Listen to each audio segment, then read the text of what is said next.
Yeah, right? you would go to GameFAQs. GameFAQ, I think, is actually what the site was called, and you It's game would FAQs. yeah, FAQ FAQ. is an acronym. I say FAQ. I don't know. Okay, well, we're discovering all sorts of things about Nicholas today that we're not going to talk about. Anyway, but the point is, like, yeah, I know you're right. You would have this text document, and you would have to Control F to try and figure out where in the text document the thing that you're looking for even is, and then you'd have to hope that the person who wrote the FAQ, like, called it the same thing that you're trying to call it as you're looking for it.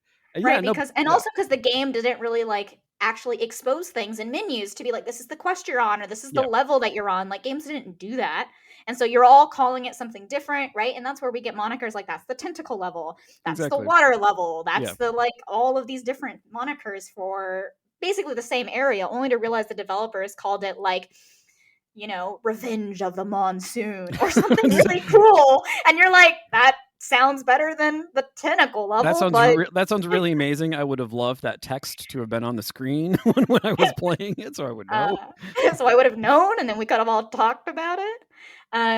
But all these things contribute to this idea that you have to sort of like. So I am constitutionally different from Lauren. I actually really like routines. I like process. I like sort of slowly building my way through something.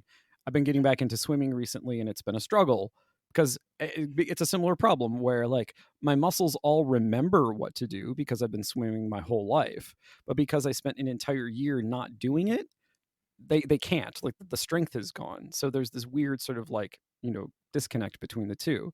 So then when you're thinking about how that works with a game, like, think about it, a game that you may have played when as a kid, and then you go back to playing it later in life where like you have this kind of instinctual sense of what you're supposed to do, but you may not necessarily be able to actually like do it, and there's a certain degree of frustration that results from that. You have to kind of like re-beat your head against that particular wall.